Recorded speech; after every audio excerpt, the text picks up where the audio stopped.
அழகான காலை வேளையில சிலுசிலுக்கிற பனிக்காத்துல உற்சாகமா பறவைகள் சத்தம் கேட்டுட்டு இருக்குது. ஒரு நாளோட துவக்கம் என்கிறது நம்ம வாழ்க்கையில நமக்கு கிடைச்ச ஒரு மிகப்பெரிய பரிசு. அதை எப்படியெல்லாம் நம்ம உபயோகப்படுத்திக்கிறோம் அப்படிங்கிறது தான் ரொம்ப முக்கியமான விஷயம்.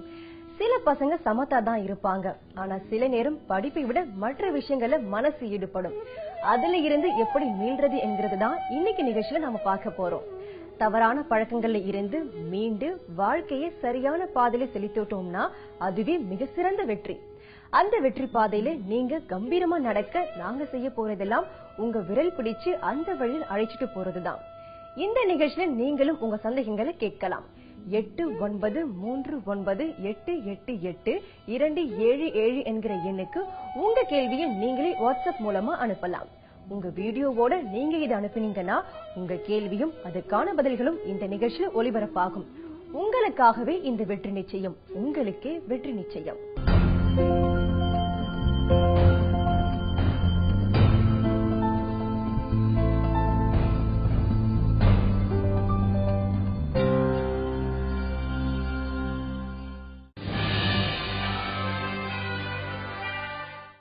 எனக்கு மேத்ஸ்ல ஸ்டாட்டிஸ்டிக்ஸ்ங்கிற சாப்டர் வந்து ரொம்ப கஷ்டமா இருக்கு. எப்படி போட்டாலும் மார்க் ஸ்கோர் பண்ண முடியல.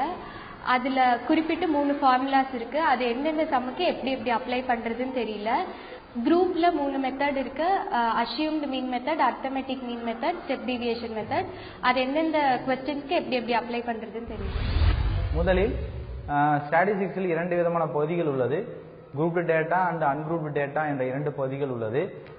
அன்குரூப் டேட்டா பகுதி பார்த்தீங்கன்னா 2 மார்க் கேள்விகளாக கேட்கப்படும். அதில் முக்கியமாக range and coefficient of range அப்படிங்கிற பகுதி அதிகமாக கேட்கப்படும். அதில் குரூப்டு டேட்டாங்கிற பகுதியில் இந்த 3 விதமான ஃபார்முலாக்களை நம்ம பயன்படுத்தப்பட போகிறோம். அதில் 3 விதமான என்றால் actual mean method, assumed mean method and step deviation method. இதில் என்றால் குரூப் டேட்டா பகுதியில் மட்டுமே இந்த ஃபார்முலாக்கள் நாம் பயன்படுத்த போகிறோம். ஆக்சுவல் மீன் மெத்தட் அப்படிங்கிறது என்பது சம்மேஷன் ஆஃப் எக்ஸ் ஆட் பண்ணி அதை ஃபுல்லாகவே நம்ம டிவைட் பண்ணி போட போகிறது. ஆக்சுவல் மீன் மெத்தட் அப்படிங்கிற பகுதி என்னன்னா நம்மளா ஒரு வேல்யூ அஷ்யூம் பண்ணி அதில் ஆட் பண்ணி நம்ம டிவைட் பண்ண போகிறது. ஸ்டெப் டிவியேஷன் மெத்தட் பார்த்தீங்கன்னா அதில் கிளாஸ் இன்டர்வல் அப்படிங்கிற ஒரு பகுதியை நம்ம இன்க்ளூட் பண்ணி நம்ம கண்டுபிடிப்போம். இதில் 3லையுமே ஈஸியான பகுதி என்னன்னு பார்க்கும்போது ஆக்சுவல் மீன் மெத்தட் நம்ம ஒர்க் அவுட் பண்ணலாம், அது நம்ம ஈஸியாக இருக்கும். ஆனால் என்ன கால்குலேஷன் கொஞ்சம் கடினமாக இருக்கும், அவ்வளோதான். ஸ்டெப் டிவியேஷன் மெத்தட்ங்கிற பகுதி டேபிள் கொஞ்சம் அதிகமாக இருக்கும், பட் ஆனால் கால்குலேஷன் உங்களுக்கு கொஞ்சம் ஈஸியாக இருக்கும். ஸோ அந்த மெத்தட் நீங்கள் ஃபாலோ பண்ணும்போது ஃபர்ஸ்ட் கிளாஸ் இன்டர்வல் கிளியராக அண்டர்ஸ்டாண்ட் பண்ணிக்கோங்க. அதுக்கப்புறம் தான் நீங்கள் அப்ளை பண்ண முடியும். அதில் பார்த்தீங்கன்னா 2 மார்க் பகுதிகள் பார்க்கும்போது range of coefficient and coefficient of variance அந்த பகுதியில் கிடைக்கலாம். 5 மார்க் கொஸ்டின் பார்க்கும்போது மோஸ்ட்லி நீங்கள் இந்த பகுதியில் தான் பார்க்க முடியும், குரூப் டேட்டா பகுதியில் தான் பார்க்க முடியும். அதில் இந்த 3 ஃபார்முலாவை நீங்கள் யூஸ் பண்ணணும். யூஸ் பண்ணும்போது நீங்கள் தெளிவாக பார்க்க வேண்டிய விஷயம் என்னன்னா கால்குலேஷன் கிளியராக ஒர்க் அவுட் பண்ணுங்க, அடிஷன் கிளியராக ஒர்க் அவுட் பண்ணுங்க, உங்களால் சொல்யூஷன் காண முடியும். எனக்கு தமிழ் லெசன்ல ஒரு டவுட் இருக்கு. தமிழ் செகண்ட் பேப்பர்ல இலக்கண பகுதியில் அணி, பாவகை, அப்புறம் அழகீட்டு வாய்ப்பாடு இப்படி நிறைய கொஸ்டின்ஸ் இருக்கு. அதுல எந்த கொஸ்டின் படிச்சா எங்களுக்கு ஈஸியா இருக்கும்? இலக்கண பகுதியில் ஒரு ஐயம் ஏற்பட்டுள்ளது. அந்த ஐயத்தை பொறுத்தவரையில் மொத்தம் அந்த வினாக்கள் 5 மதிப்பெண் வினாக்கள் 2 எழுத வேண்டும். 3 வினாக்கள் கேட்பார்கள். 1 அலகிட்டு வாய்ப்பாடு கூறுக, 2 பாவகை, பாவகையில் 2 உள்ளது, வெண்பா ஆசிரிப்பா, மற்றொன்று அணி. இந்த 3 வினாக்கள் 3 பகுதியில் 3 வினாக்கள் வினவப்படும். 3ல் 2க்கு விடையளிக்க வேண்டும். அதில் மிக எளிமையானது எது என்று கேட்டால் மாணவர்களை பொறுத்தவரையில் அலகிட்டு வாய்ப்பாடு கூறுக மிக எளிமையாக அவர்கள் எழுத முடியும், முழு மதிப்பெண்கள் பெற இயலும். முதலில் அதை தேர்ந்தெடுத்துக் கொள்ள வேண்டும். 2வது வினாவாக பாவகை, பாவகை பொறுத்தவரையில் வெண்பா ஆசிரிப்பா, அதில் பெரும்பாலும் 2 வினாக்கள் மட்டும் கேட்கப்படும். ஒன்று வெண்பாவின் பொது இலக்கணம் அல்லது ஆசிரிப்பாவின் பொது இலக்கணம், அல்லது அணி. அணி என்று எடுத்துக்கொண்டால் 5 வினாக்கள் இருக்கும். அதை மாணவர்கள் தவிர்ப்பது நல்லது என்று நான் நினைக்கின்றேன். சில மாணவர்களுக்கு படிப்பை காட்டிலும் விளையாட்டு, சினிமா, இசைன்னு ஈடுபாடு இருக்கலாம். ஆனா வாழ்க்கையில பள்ளி படிப்பு தான் நம்மளோட அறிவுக்கு அடித்தளமா அமையுது. அத அந்த பருவத்துல தவற விடுறதுங்கிறது நம்மள அறியாம நடந்துறது உண்டு. தப்பு செய்யாத மனிதன் உண்டா? ஆனா தப்பே செஞ்சுட்டு இருக்கிறவும் மனிதரா கருதப்பட மாட்டார் இல்லையா? ஒரு சின்ன சார்ட் போடுங்க. உங்களோட கோல் என்னன்னு எழுதுங்க. உதாரணத்துக்கு 10 பாடம் தமிழ்ல முடிக்கணும்னா அதை எழுதுங்க. அதுல எவ்வளவு முடிக்க முடியுதுன்னு அதை ஃபர்ஸ்ட் பாருங்க. எத்தனை முறை டிவியேட் ஆனீங்கன்னு பாருங்க. இது எல்லாமே குறிச்சுக்கிட்டா பின்னால அதை சரி செஞ்சுக்க முடியும். சயின்ஸ் கெமிஸ்ட்ரியில கார்பன் கெமிஸ்ட்ரியில ஐபேக் நேமிங் சிஸ்டம் ஃபங்க்ஷன் அப்படிங்கிறதுல டவுட் இருக்கு. அதை எப்படி படிச்சா ஈஸியா படிக்கலாம்? இப்போ கெமிஸ்ட்ரியில் பார்த்தீங்கன்னா 2 5 மார்க்ஸ், செக்ஷன் சியில் 2 5 மார்க்ஸ் வரும். ஒன்று வந்து ஆட்டம்ஸ் அண்ட் மாலிக்யூல்ஸ்லேருந்து, இன்னொரு கொஸ்டின் பார்த்தீங்கன்னா கார்பன் கெமிஸ்ட்ரி அப்படிங்கிற ஒரு டாப்பிக்லேருந்து. இந்த கார்பன் கெமிஸ்ட்ரியில் சம்டைம்ஸ் என்ன பண்ணுவாங்க அப்படின்னா ஒரு 5 காம்பவுண்ட்ஸ் ஃபார்முலாஸ் கொடுத்துட்டு அதுக்கு ஐபேக் நேம் எழுத சொல்லுவாங்க. ஸோ ஸ்டூடெண்ட்ஸ் எல்லாருமே பொதுவாக டஃப்பாக ஃபீல் பண்ணுற ஒரு விஷயம் என்ன அப்படின்னா ஐபேக் நேம் அப்படிங்கிறத அவங்க டஃப்பாக ஃபீல் பண்ணுவாங்க. ஸோ அதை எப்படி ஈஸியாக எழுதலாம் அப்படின்னா இந்த ஃபர்ஸ்ட் வந்து 4 டேப்லெட் காலம்ஸ் புக்கில் கொடுத்துருப்பாங்க. So alcohol, aldehyde, ketone, acid 4 tablet columns கொடுத்துருப்பாங்க. ஸோ ஃபர்ஸ்ட் அந்த காம்பவுண்ட்ஸ் வந்து நீங்கள் ஞாபகம் வச்சுக்க வேண்டியது என்னன்னா ரூட் வேர்ட் அப்படிங்கிறத ஞாபகம் வச்சுக்கணும். ரூட் வேர்ட் அப்படிங்கிறது அந்த காம்பவுண்ட்ல இருக்க number of carbon atoms base பண்ணி. So number of carbon atom 1னா ரூட் வேர்ட் வந்து meth. Number of carbon 2 means it is eth. Number of carbon 3னா it is pro. Number of carbon 4 means it is but. So alcohol அப்படின்னா சஃபிக்ஸ்ல OL னு எழுதுங்க. aldehyde அப்படின்னா சஃபிக்ஸ்ல AL னு எழுதுங்க. ketone அப்படின்னா ONE அப்படின்னு சஃபிக்ஸ்ல ஆட் பண்ணுங்க. acid, carboxylic acidனா சஃபிக்ஸ்ல OIC acid னு எழுதினா போதும். ஸோ இந்த மாதிரி ஈஸியா நீங்க அந்த மாதிரி கொஸ்டின்ஸ் வரும்போது ஈஸியா அந்த ஞாபகம் வச்சுக்கிட்டீங்கன்னா எழுதிடலாம். கூட்டாண்மை பாடத்துல வந்து கூட்டாண்மை நன்மை தீமைகள் இருக்கு. அதுல நன்மைகள் மட்டும் தான் அதிகமாக கேட்கிறோம். நன்மை மட்டும் படித்தா போதும். கூட்டாண்மை என்ற பாடத்தில் அடிக்கடி நன்மைகள் கேட்கப்படுது, தீமைகளும் கேட்கப்படுது. அப்படிக்காக கேள்வி எப்படி கேட்கப்படுதோ அது பொருள் உணர்ந்து பதில் அளிப்பது சால சிறந்தது. நன்மைகள் மட்டும் கேட்டிருந்தால் நன்மைகள் 10 பாயிண்டுகள் எழுதினால் போதும். தீமைகள் என்று கேட்டிருந்தால் அதற்கு ஒரு 4 பாயிண்டுகள் எழுதினால் போதும். நன்மைகள் என்றால் உதாரணமாக எளிய அமைப்பு, அப்புறம் வளமான ஆதாரங்கள் அதிகம், கலைப்பது எளிது, இது போன்ற கேள்விகளுக்கான விடைகளை எந்தவித அடித்தல் திருத்தலும் இல்லாமல் எழுதினால் நிச்சயமாக அதிக மதிப்பெண் பெறுவது.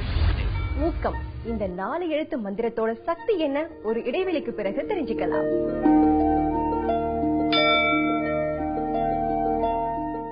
ஊக்கம், இந்த வார்த்தையை உச்சரிக்க ரொம்ப சின்னதா இருக்கும். ஆனா இதுல இருக்கிற சக்தி வேற எதுலயுமே இருக்காது. ஊக்கம் அது கைவிடேல். எத்தனை சிறப்பான வரி! அதுவும் மாணவ பருவத்தில இருந்து ரொம்ப முக்கியமான ஒரு விஷயம். பாசிட்டிவா பேசக்கூடிய மனிதர்களோட உங்களை ஐக்கியப்படுத்திக்கோங்க. நல்ல பழக்க வழக்கங்கள் உள்ளவர்களோட சேரும் போது நம்ம அறியாமலேயே சில பழக்கங்கள் தொத்திக்கும். கையெழுத்து அழகா எழுதுற என் சிநேகிதி ஒருத்தியோட நட்பால அழகா எழுதுங்கிறது உத்வேகம் எனக்கு சின்ன வயசுல வந்துச்சு. அப்படி நல்ல நண்பர்களோட நட்பு நம்மள நெறிப்படுத்தும். எனக்கு இங்கிலீஷ்ல ஹிண்ட்ஸ் டெவலப்பிங், இந்த note making and summary reading அதை பத்தி டவுட்டா இருக்காது. ஹிண்ட்ஸ் டெவலப்பிங் என்பது மாணவர்கள் தன்னுடைய வெர்பு ஃபார்ம், ஒவ்வொரு வெர்பு ஃபார்மையும் அதோட சேர்த்து, அதாவது அதுல மாணவர்கள் ஈஸியா புரிஞ்சு கொடுத்தா என்ன பண்ணிருக்காங்கன்னா அவன் டேஷ் டேஷ்னு போட்டு கொடுத்துருந்தான். சராசரியா மாணவர்கள் என்ன செய்யறாங்க, அதனா இஸ் ஆண்டு தேர் அதுன்னு போட்டு அதை எழுதுறாங்க. ஆனா அது அவ்வாறு கிடையாது. அவன் என்ன செய்யறாங்க அப்படின்னா ஒரு பேராகிராஃபுடைய முழு கருத்தை டேஷ் போட்டு கொடுத்துறாங்க.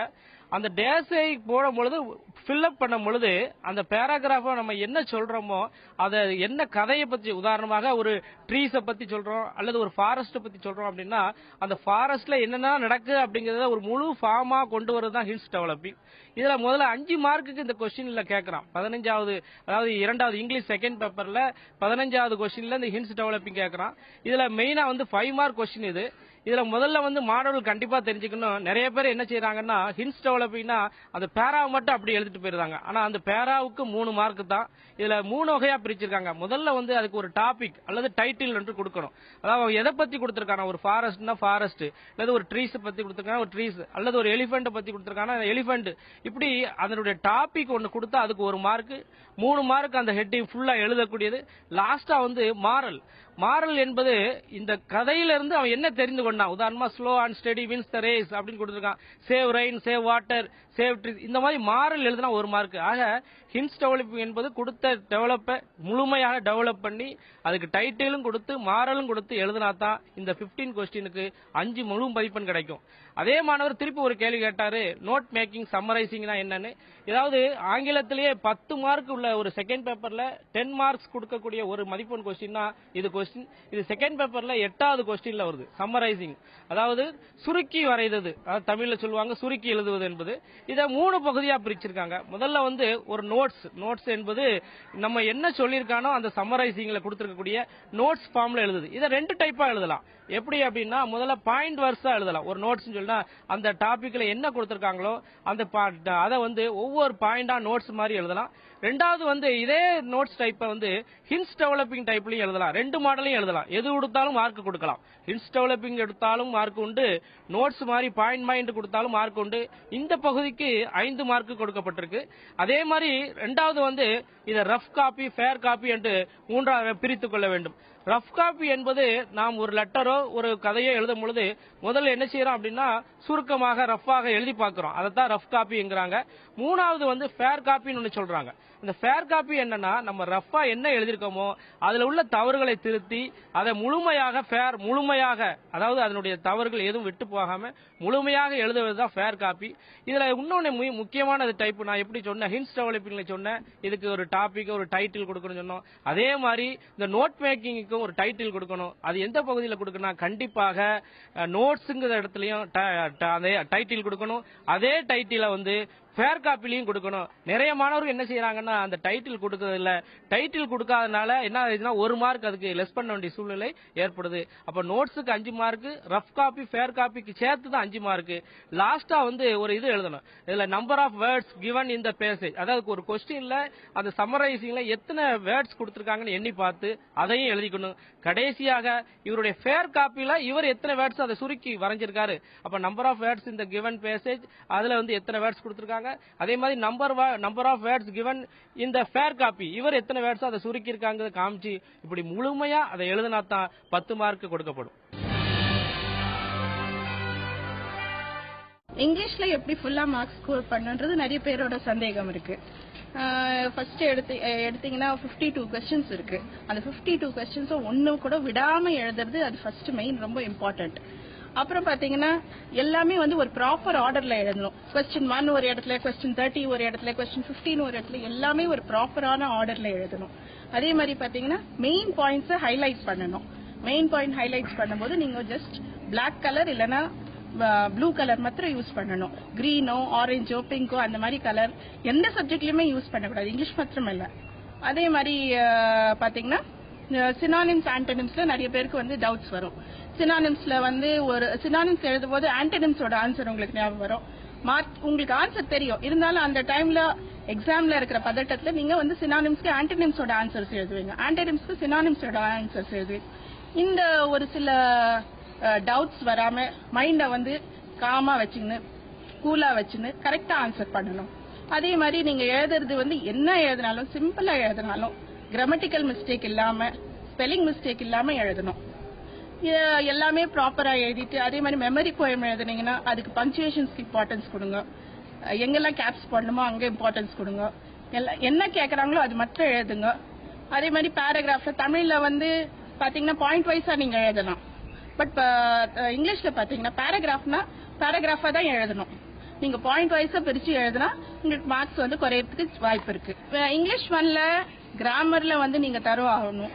கிராமர்ல உங்களுக்கு ரூல்ஸ் வந்து மேத்ஸ்ல எப்படி உங்களுக்கு ஃபார்முலாஸ் தெரியணும், கிராமர்ல உங்களோட ரூல்ஸ் வந்து நீங்க திரும்பி ரிவைஸ் பண்ணணும். புக் பேக்ல இருக்கிற கொஸ்டின்ஸ் வந்து நீங்க தரவு பண்றது இல்லாம நிறைய எக்ஸசைசஸ் சால்வ் பண்ணிட்டே இருக்கணும். அந்த லாஸ்ட் மினிட்ல இதுதான் வரும் அதுதான் வரும்ன்றது இங்கிலீஷ்ல சொல்ல முடியாத ஒரு சப்ஜெக்ட். மற்ற சப்ஜெக்ட்ல வந்து உங்களுக்கு நல்லா தெரியும், புக் பேக்ல இருக்கிற கொஸ்டின்ஸ் வந்து கேட்பாங்க, சோ அது நீங்க ஈஸியா ஆன்சர் பண்ணிட்டு போவீங்க. ஆனா இங்கிலீஷ்ல அப்படி கிடையாது, எது வேணாலும் கேட்கலாம், எந்த கொஸ்டின் வேணாலும் நீங்க ப்ரிப்பேர்டா இருக்கணும். மெயினா பாத்தீங்கன்னா இங்கிலீஷ் 1ஓட இங்கிலீஷ் 2ல உங்களுக்கு லெட்டர்ஸ் இருக்கு, டயலாக்ஸ் இருக்கு, அட்வர்டைஸ்மெண்ட் இருக்கு. இதெல்லாம் வந்து ஜெனரலா வர கொஸ்டின், ஹின்ஸ் டெவலப்மெண்ட் இருக்கு, ஹெட்லைன்ஸ் இருக்கு. சோ இங்கிலீஷை பொறுத்தவரையும் நீங்க நிறைய படிக்கணும், நிறைய நியூஸ் பேப்பர்ஸ் படிக்கணும், நிறைய புக்ஸ் படிக்கணும். சோ அப்பதான் உங்களோட லாங்குவேஜ் ஃப்ளூயன்சி உங்களுக்கு கிடைக்கும்.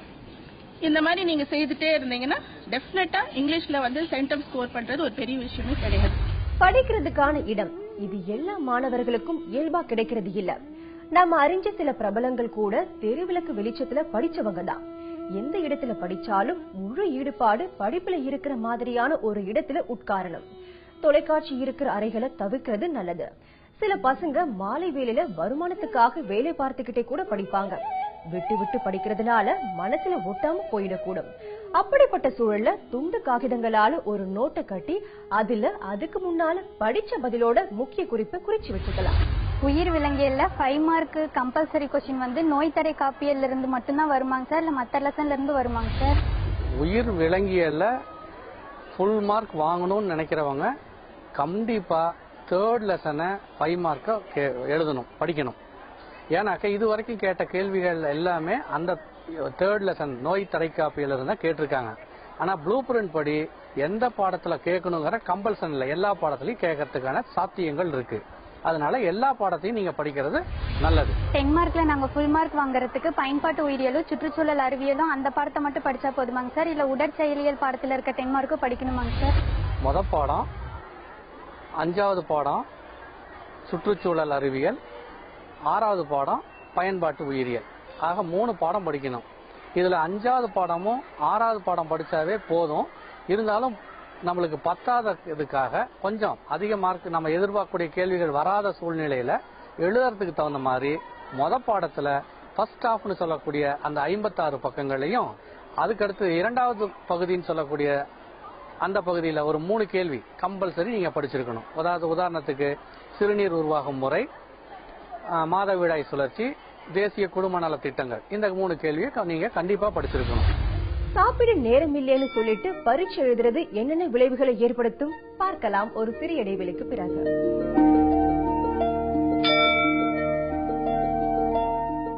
பசிக்கல, எனக்கு சாப்பிட நேரம் இல்லைன்னா நாம சாப்பிடாததுக்கு பல காரணங்கள் சொல்லலாம். ஆனா ஒருபோதும் பசியோட பரீட்சை எழுத போக கூடாது. உங்க மூளையோட செயல்பாட்டுக்கான சக்தி, அப்புறமா உங்க மனநிலையை ஒருமுகப்படுத்துற சக்தி எல்லாமே நீங்க சாப்பிடுற உணவிலிருந்து கிடைக்கிறது தான். இவ்வளவு சொன்னா கூட கடைசி நேரம் அதிகமா படிச்சதால சாப்பிட முடியாம போச்சுன்னு சொல்றீங்களா பசங்களா? அப்ப அதுக்கு என்ன பண்ணலாம்னு என்கிட்ட பதில் இருக்கு. ஒரு ஆப்ல எடுங்க, ஃபர்ஸ்ட் அதை சாப்பிடுங்க. 2 மணி நேர சக்தி அது கொடுக்கும் உங்களுக்கு. வேதியியல் சப்ஜெக்ட்ல டவுட் இருக்கு. வேதியியல்ல வந்து சமன்பாடெல்லாம் எப்படி ஞாபகம் வச்சுக்கிறது, அப்படியே ஞாபகம் வச்சுக்கிட்டாலும் எக்ஸாம் ஹாலுக்கு போனா மறந்துடுது. அந்த சமன்பாட்டெல்லாம் எக்ஸாம்ல கரெக்டா எழுதுறதுக்கு ஏதாவது ஐடியா? வேதியியல் பாடத்துல வேதி குறியீடுகளையும் வேதி சமன்பாடுகளையும் எளிதில் ஞாபகம் வச்சுக்கணும் அப்படின்னு சொன்னா நீங்க படிக்கும் பொழுது நிறைய முறை அதை எழுதி பார்த்து படிக்கணும். எழுதி பார்த்தீங்கன்னா கண்டிப்பா அது நல்லா மனசுல பதியும். அவ்வளவு சீக்கிரம் உங்களுக்கு அது மறந்து போகாது. அதே போல இன்னொரு முறை என்ன அப்படின்னு பாத்தீங்கன்னா, ஒரு சிறிய தாள்ல நீங்க இந்த வேதி குறியீடுகள் வேதி சமன்பாடுகள் அதை எல்லாத்தையும் எழுதி வச்சுக்கிட்டு ஒவ்வொரு முறையும் நீங்க அடிக்கடி திருப்பி பார்த்து படிக்கும்பொழுது உங்களுக்கு பரீட்சை சமயத்துல கண்டிப்பாக உங்களுக்கு ஞாபகம் வரும். அவ்வளவு சீக்கிரம் அது மறந்து போகாது.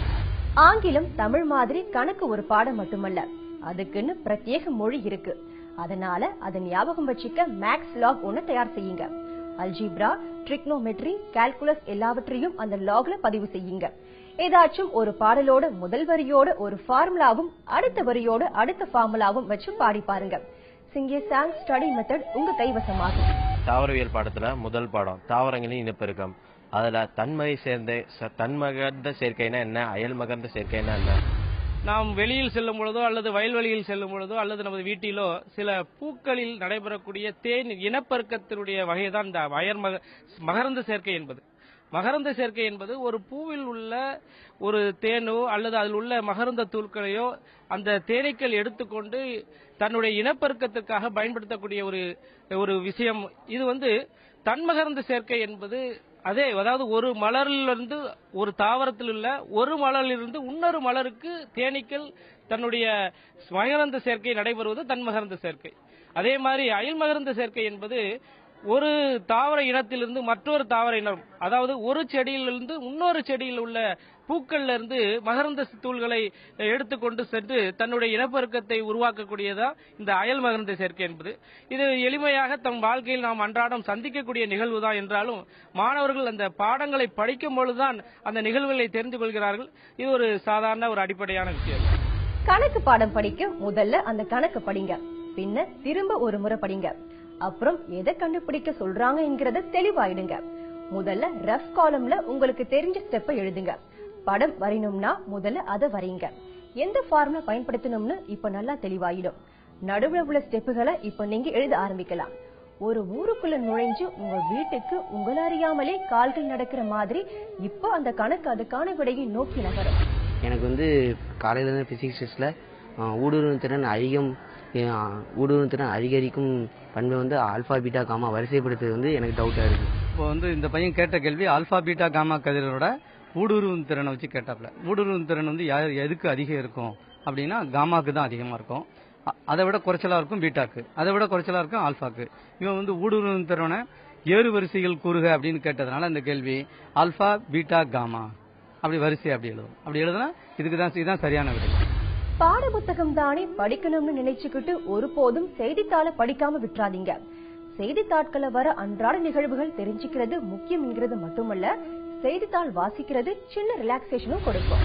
இப்போ மோஸ்ட்லி எக்ஸாம்னாவே எல்லாருக்கிட்டையும் பெரிய பயம் இருக்கு சார். எக்ஸாம் ஹாலுக்குள்ள போனோடனே அப்படியே ரொம்ப பதட்டமா இருக்கு, என்ன பண்றதுனே தெரியல. கொஸ்டின் பேப்பரை பார்த்தோன்னே தெரிஞ்ச ஒரு விஷயம் கூட மறந்து போயிருது.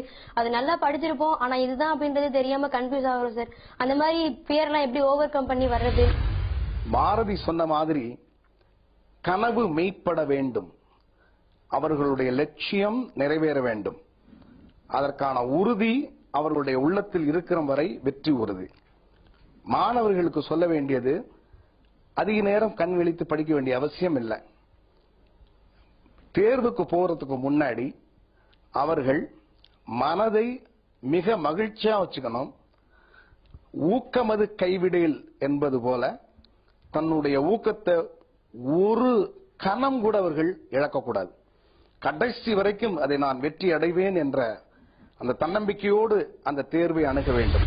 ஒவ்வொரு திங்கள் முதல் வெள்ளி வரைக்கும் தினமும் காலையில 6:30 மணிக்கு நீங்க பொது தேர்வுகளை தேர்ச்சி பெற, மாநில முதலிடம் பெற இந்த நிகழ்ச்சியை தவறாம பாருங்க. மறந்துடாதீங்க, இந்த நிகழ்ச்சியில நீங்களும் உங்க சந்தேகங்களை கேட்கலாம். 8939882277 என்கிற எண்ணுக்கு உங்க கேள்வியை நீங்களே வாட்ஸ்அப் மூலமா அனுப்பலாம். உங்க வீடியோவோட நீங்க இதை அனுப்பினீங்கன்னா உங்க கேள்வியும் அதுக்கான பதில்களும் இந்த நிகழ்ச்சியில ஒளிபரப்பாகவும். உங்களுக்காகவே இந்த வெற்றி நிச்சயம், உங்களுக்கே வெற்றி நிச்சயம்.